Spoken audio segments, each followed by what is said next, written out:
나는 자연인이다라는 그 TV를 제가 종종 봅니다.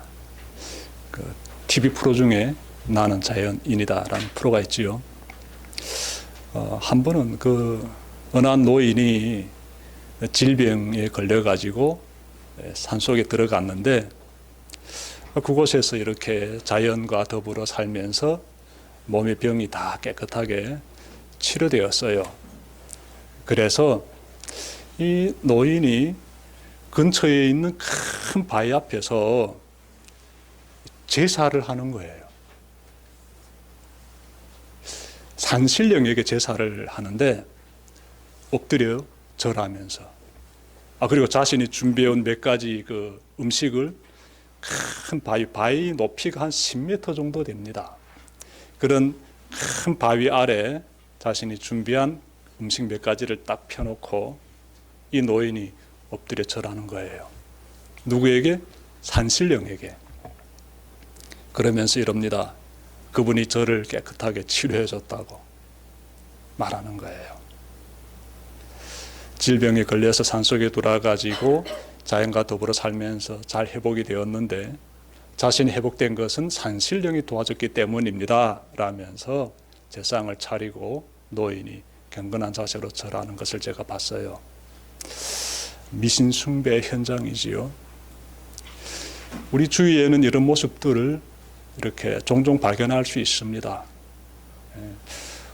제가 좀 찾아보니까요, 개업을 하는 분들이, 식당이라든지 사업이라든지 개업을 시작하는 분들이 이렇게 삶은 돼지 머리를 딱 올려놓고, 그리고 이렇게 콧구멍이라든지 입이라든지 이렇게 그 구멍난 부분에다가 5만 원짜리 돈을 돌돌 말아가지고 꽂아 놓는 거예요. 그리고 절을 하더라고요.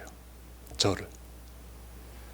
자신이 지금 이렇게 사업을 시작했으니 도와달라는 거지요.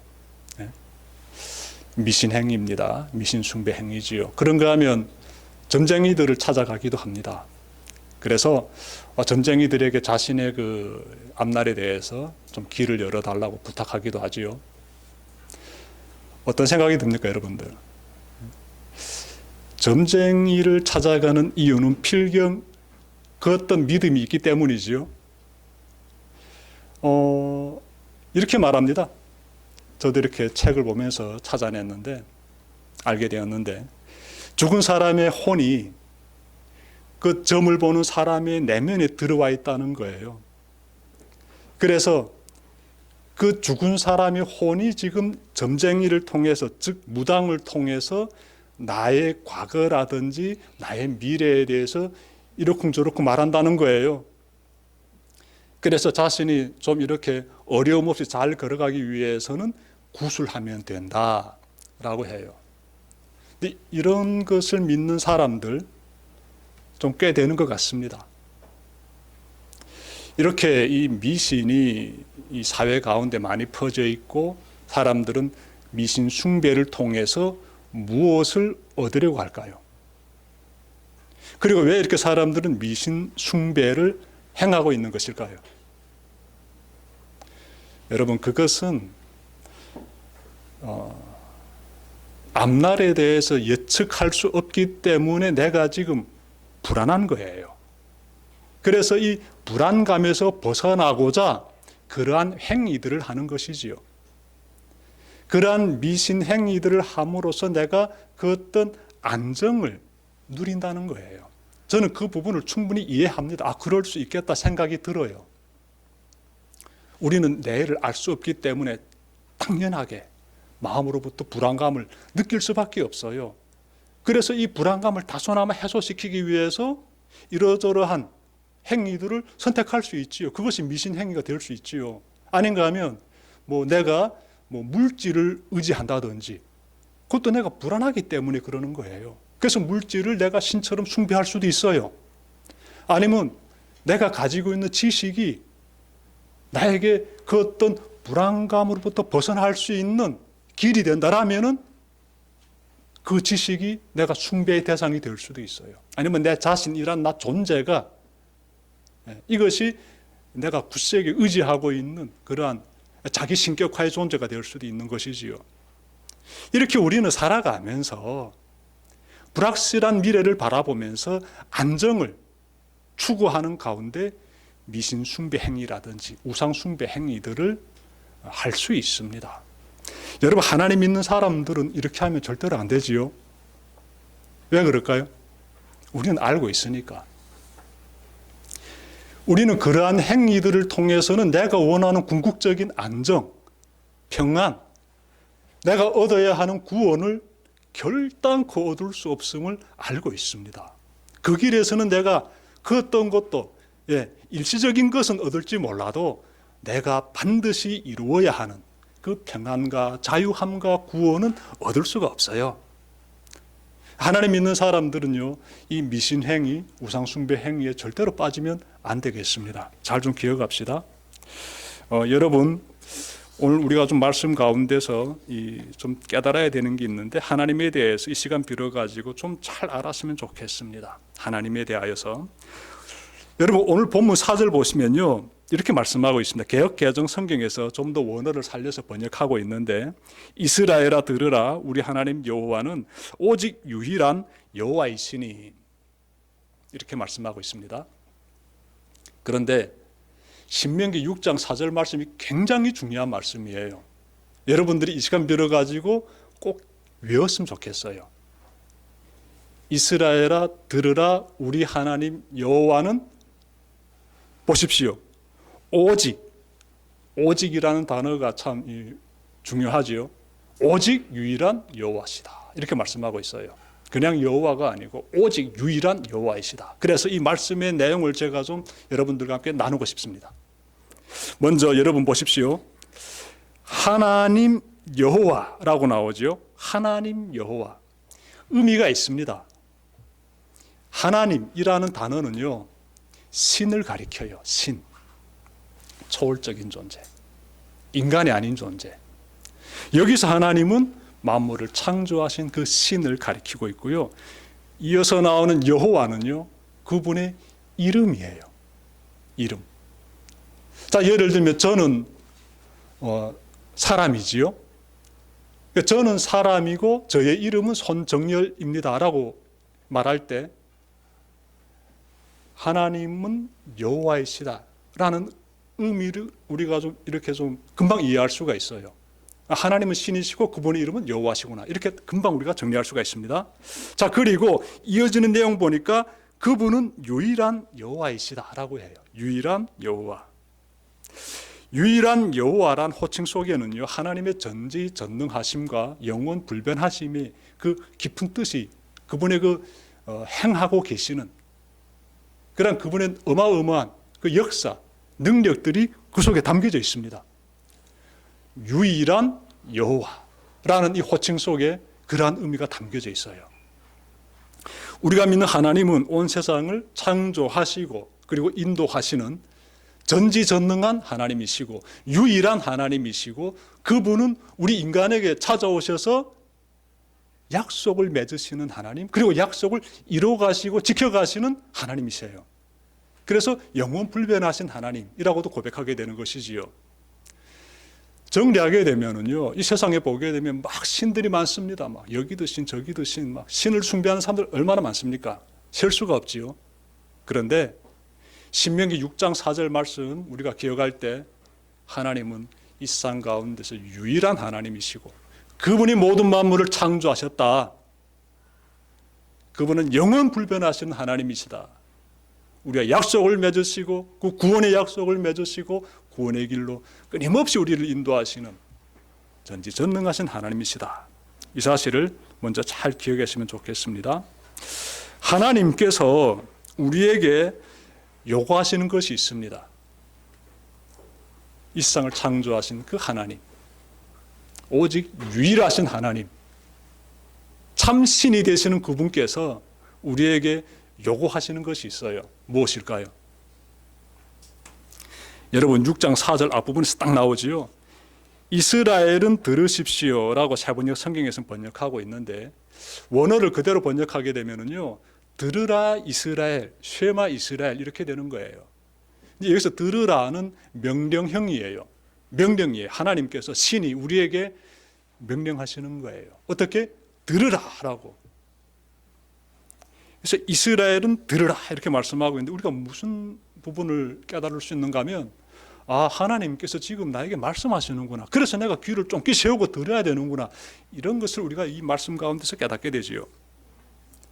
하나님의 말씀을 들을 때 우리가 하나님이 살아계시는구나.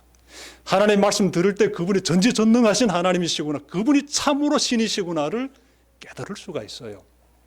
다시 말씀드릴까요? 하나님의 말씀을 들을 때 하나님의 임재를 경험하게 돼요. 그분은 눈으로 보이지 않아요. 지난 주일에 제가 설교 시간에 잠깐 말씀드렸는데 하나님은 영이시지요. 인생하고 전혀 다릅니다. 신이세요. 그럼 그분을 어떻게 확인할 수 있느냐? 두 눈으로는 결코 볼 수 없지요. 그런데 그분이 말씀하시는 거예요. 그래서 우리가 말씀을 들을 수 있다는 거예요. 세상 사람들 보게 되면 참 아이러니합니다. 불신자들 있잖아요. 그 미신행위하고 우상숭배하는 사람들, 특별히 미신행위하는 사람들 보게 되면은 하나님은 눈에 보이지 않기 때문에 믿지 않아요. 그런데 눈에 보이지 않는 그러한 미신, 죽은 사람의 영혼이 있으며 그 영혼이 이 무당을 통해서 지금 나에게 말하고 있다는 이런 것들에 대해서는 굉장히 잘 믿어요. 참 이상합니다. 눈에 보이지 않는 하나님 믿지 않으면서. 여러분, 하나님께서 말씀으로 우리에게 다가오실 때 그 말씀이 어마어마한 능력을 가지고 있고요. 우린 그 말씀에 대해서 잘 알아야 되고 그 말씀을 가지고 살아계신 하나님을 충분히 경험할 수가 있습니다. 그래서 하나님께서 들으라라고 명령하시는 거예요. 하나님의 말씀을 잘 들으려면 우리가 어떻게 해야 되는가 하면요. 몇 가지가 있습니다. 몇 가지가. 아까 우리 집사님 이렇게 기도 인도할 때 자신이 지금 일하고 있는 현장에서 그 자연의 웅장함을 보면서 많은 이런 감동을 받고 있다라고 고백하지 않았습니까? 여러분 맞아요. 이 하나님이 창조하신 이 세계를 보면서 하나님이 살아계시네 라고 깨닫게 돼요. 일반 계시라고 합니다. 하나님께서 우리가 두 눈을 가지고 창조한 세계를 바라보면서 하나님의 그 섭리와 능력과 하나님의 임재를 깨닫게 하십니다. 그렇게 하나님을 경험하는 그러한 그 순간을 가리켜서 일반 계시가 이루어지는 순간이다 라고도 말해요. 그래서 우리 집사님은 지금 자연을 바라보면서 이 자연이 우연히 생겨난 그러한 생태계라고 보고 있지 않는 거예요.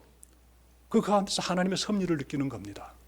하나님께서 그렇게 자신을 나타내시는 거예요.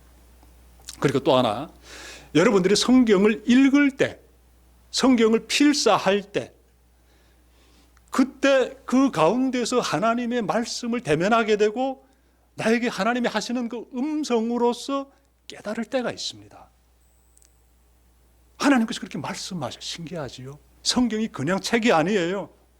이 그냥 몇천 년 전 고전이다라고 생각하게 된 큰 오산이지요.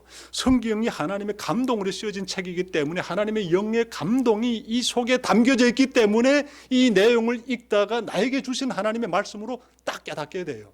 하나님의 음성을 듣게 되는 순간입니다. 그런가 기도 드릴 때에도 기도 드리는데 기도 드리다가 하나님이 나에게 주시는 그 음성을 경험하게 돼요. 여러분들이 다 체험할 수 있는 부분들이라고요. 다 체험할 수 있는 부분들이에요. 신의 음성을 들을 수가 있어요. 왜?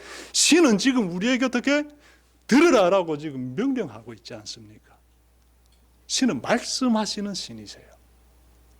그래서 우리가 들을 수가 있습니다. 그리고 또 한 가지만 더 찾는다면은 우리가 예상하지도 못했던 상황 가운데서 하나님의 음성을 듣게 돼요. 나는 전혀 예상하지도 못했는데, 나 성경 읽고도 있지 않았으며 기도하고도 있지 않았으며 예배 드리고 있지도 않았는데 예상하지 못했던 그런 상황 가운데서 갑자기 하나님의 음성을 듣게도 돼요. 우리 교회 안태호 집사님 그런 간증했잖아요. 한국 올 때 태국에 잠깐 머물게 되었는데 그때 사람들이 저 앞에서 예배 드리는 거예요. 몇 사람들이. 우리 집사님은 거기 가서 예배 드릴 생각 전혀 없었어요. 근데 갑자기 하나님의 음성이 들리는 거예요. 너 왜 여기 있느냐? 저기 가서 예배 드리라고. 그래서 집사님이 급히 그들에게 찾아가서 함께 예배 드렸다라고 간증합니다.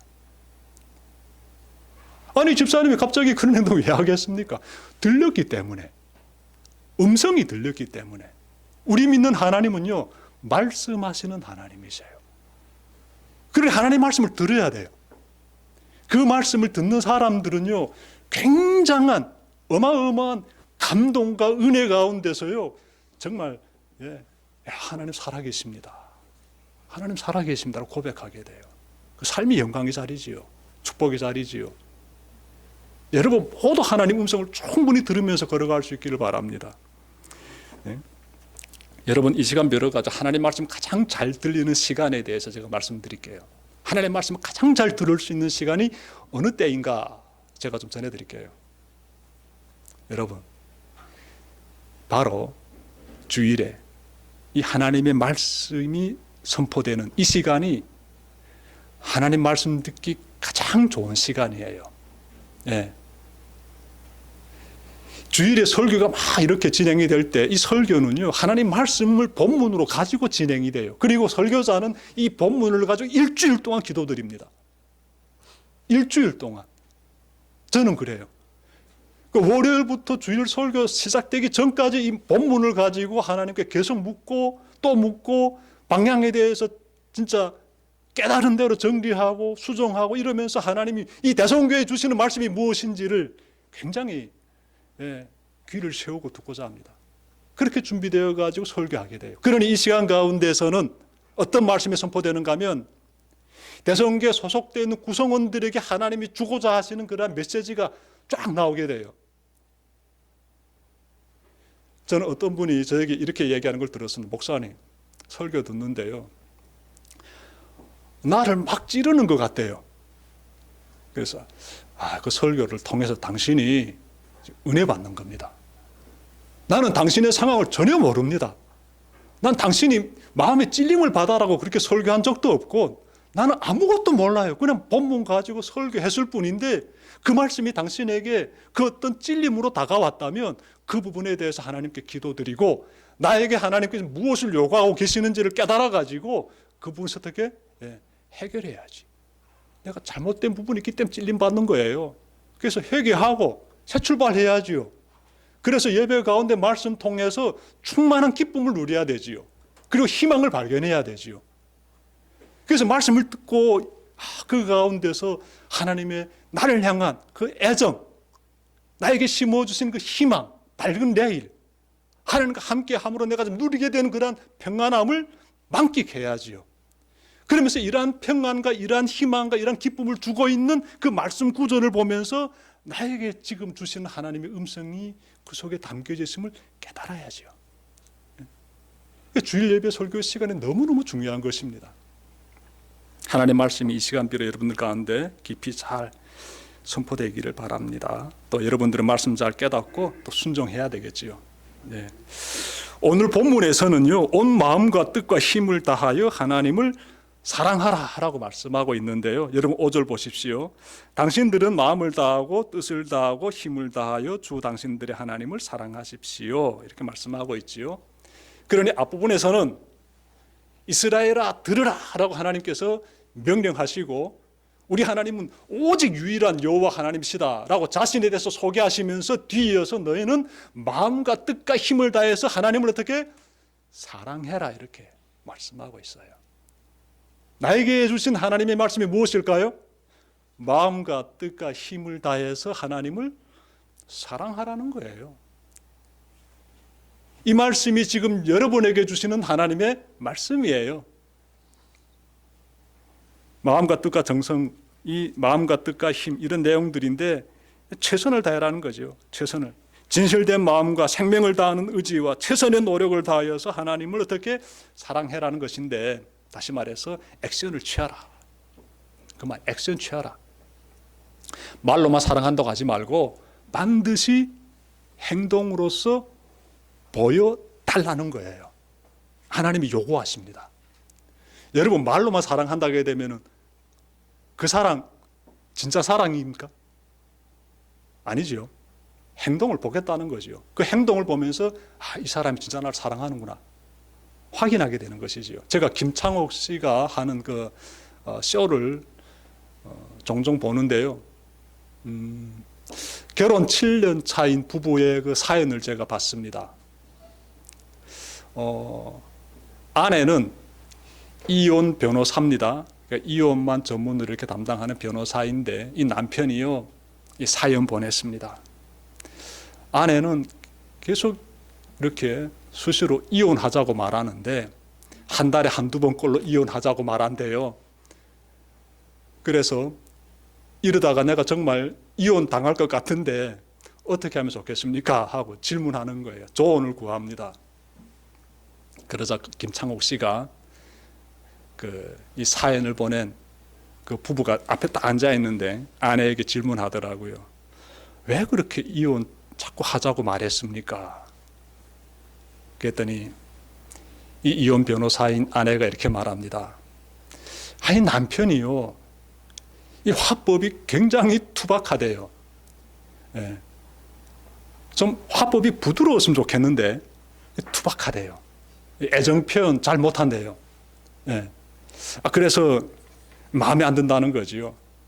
그래서 이혼하자는 말을 종종 한 것이라고. 다시 말해서 좀 이렇게 찔림을 받아가지고 좀 부드러운 사람으로 변화되길 바라가지고 이혼하자 이런 말을 자주 했던 것입니다.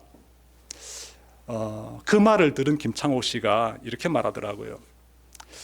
어느 학자들이 하는 말인데 사람의 언어에는 4가지가 있습니다 라면서 그 첫 번째는 잔소리 언어, 잔소리하는 언어.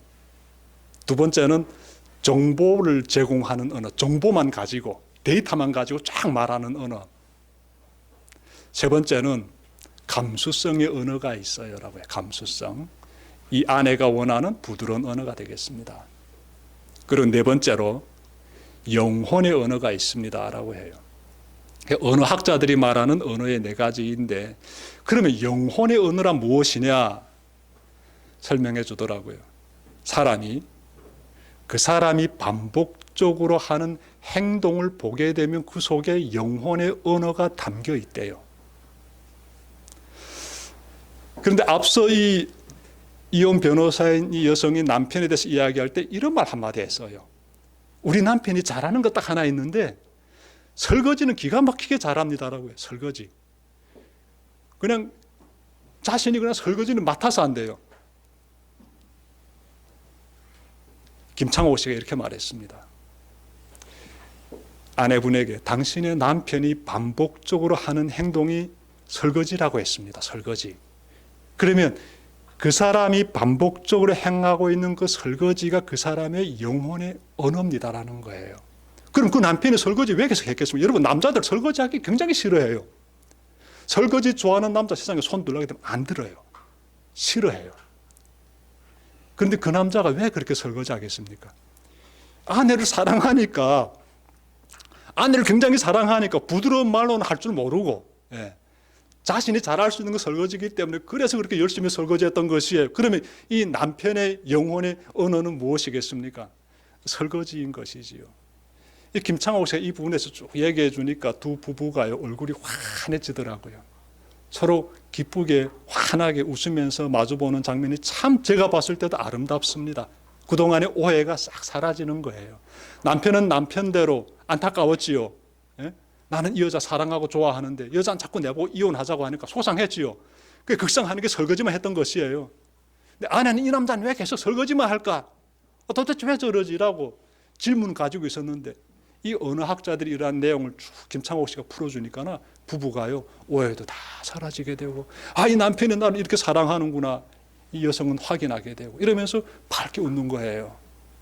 제가 무슨 말씀 드리는가 하면요 진짜 사랑한다면 반드시 무엇으로 나타나야 한다? 행동으로 나타나야 합니다. 행동으로. 그 행동에서 그 사랑의 진가가 드러난다는 것이지요. 그러면 우리가 하나님을 사랑한다면 우리 행동에서 무엇이 드러나야 하겠습니까? 나 진짜 하나님 믿어요. 나 진짜 하나님 말씀 듣고 있습니다. 그분이 우리에게 하나님을 사랑하라고 말씀하셨기 때문에 나 하나님 사랑해요 라면은, 그렇다면은 거기에서 반드시 드러나야 되는 행동의 표현이 무엇일까요? 예배지요. 예배. 예배가 정말 중요합니다. 하나님을 사랑하는 사람이 예배 드립니다. 신앙생활 해보십시오. 예배 안 드리게 되면은요, 믿음은 싹 사라져 버립니다. 한 예배 몇 번만 빠져보십시오. 그 다음에는 그냥 굳이 예배 드려야 될 필요성마저도 잊어버리게 돼요. 근데 예배 계속 드리게 되면은요, 그 믿음을 꾸준히 지켜가게 돼요. 그리고 예배 계속 드리게 되면 어떻게? 꾸준히 사는 동안 하나님을 사랑할 수가 있습니다. 예배를 드리지 못한 사람이 하나님을 사랑한다? 100% 거짓말입니다. 그럴 수가 없어요. 예배를 통해 하나님 말씀 듣고 하나님을 사모하면서 하나님을 기억하면서 하나님께 감사하면서 부단히 나의 행동이 반복적인 행동으로서 예배의 모습으로서 나타날 때 하나님도 나를 바라보시면서 내가 나를 사랑하는구나, 그렇게 생각하는 거 아니겠습니까?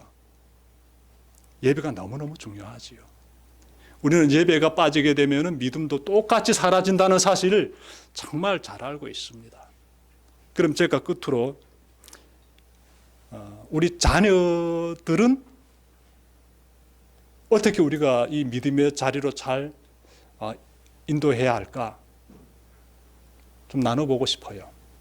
우리는 예배를 통해서 믿음 생활을 잘 함으로써 하나님을 사랑하는 자다운 예배자의 삶 살아가야 한다면 우리 자녀들은 어떻게 해야 할까요? 우리 자녀들은 제가요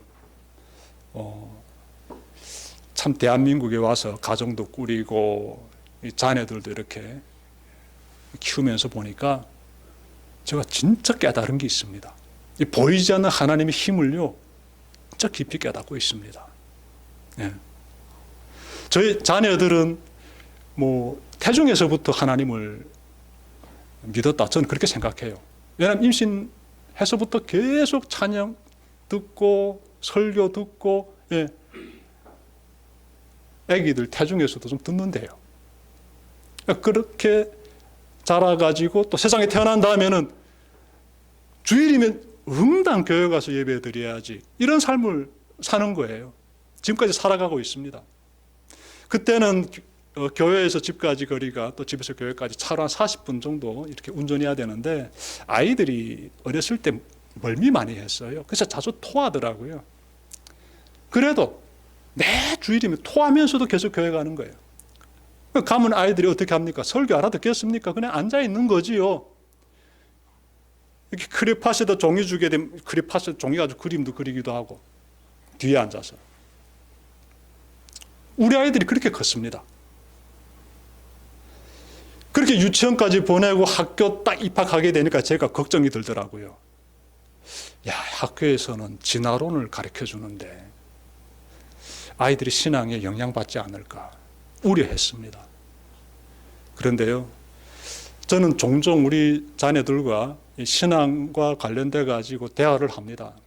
그런데 다 하나님의 창조를 믿고 있어요. 얼마나 감사한지 모르겠습니다. 학교에서 공부는 나름 잘해요. 그러면서 이 신앙은 공고하게 붙잡고 걸어가고 있습니다. 얼마나 감사한지 모르겠어요, 저는. 이 예배가 이토록 중요한 거예요. 나만 믿음 잘 가지는 것이 아니라 이 자녀들이 늘 예배 드리는 그러한 삶을 부모를 통해서 전수 받음으로 인하여서 이 아이들은 부모보다 오히려 더 좋은 믿음을 가지게 되는 것이지요. 태어나서부터 믿음을 가지고 걸어가니까 얼마나 반듯하고 얼마나 참 견고하고 참 부모로서 감사합니다. 여러분, 자녀를 하나님께 맡겨드리십시오. 하나님께 쭉 맡겨드리십시오. 세상 교육 학교에 맡겨드리지 말고 이 자녀를 우선 하나님께 맡겨드려야 됩니다. 그래서 하나님, 이 아이들을요, 육신의 건강도 중요하지요. 이 아이들이 영적인 충만함, 올바른 믿음 너무너무 중요합니다. 영적인 분별력 너무너무 중요해요. 좋은 관계 맺으면서 좋은 관계 맺으면서 걸어가는 이 아이들의 미래가 또 너무나 중요한 거예요. 그리고 이 아이들이 항상 기도 드리는 사람으로서 살아가는 것 너무너무 중요합니다. 이 신앙의 중요한 요소들 아이들이 충분히 이 내면에 딱 가지고 이 험한 세상을 믿음으로 쫙 걸어갈 수 있다라게 되면 부모가 얼마나 뿌듯한지 모릅니다. 부모가. 우리 자녀 교육 이렇게 합시다. 그래서 우리 자녀들도 하나님의 말씀 안에서 믿음이 뿌리 든든하게 내리고 예배자다운 아름다운 하나님을 사랑하는 삶의 열매를 풍성하게 맺어낼 수 있도록 우리 부모들이 잘 인도합시다. 어떻게? 손잡고 교회로 나오면 돼요.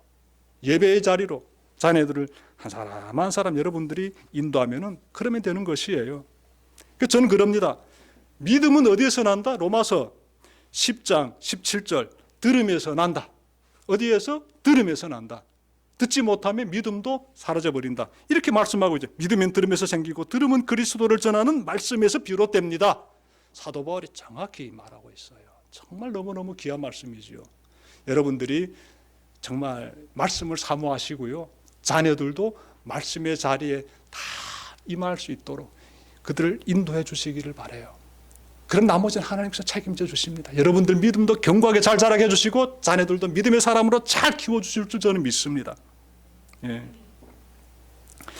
오늘은요 대성교회 설립 13주년 되는 참 뜻깊은 날입니다.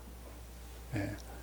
벌써 13년 됐다는 것이 참 감사합니다.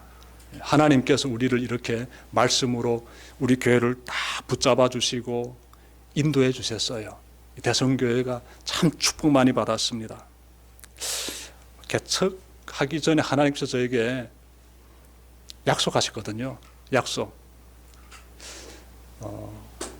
내 사람을 내가 보내주겠으니 너는 그들을 예수님처럼 잘 양육할 수 있느냐. 이렇게 하나님께서 저에게 그런 내 마음한테 그런 질문을 주셨어요. 그래서 제가 예, 하나님 보내주시면 제가 최선을 다하겠습니다라고 답변했어요. 근데 그때도 하나님의 말씀을 듣는 귀한 자리였는데 기도원에서 그냥 성경을 읽다가 전 그래서 성경을 읽으라고 그렇게 제가 말씀드리는 거예요. 성경 읽다가 갑자기 꽝 하고 들린 거예요. 성경 읽다가.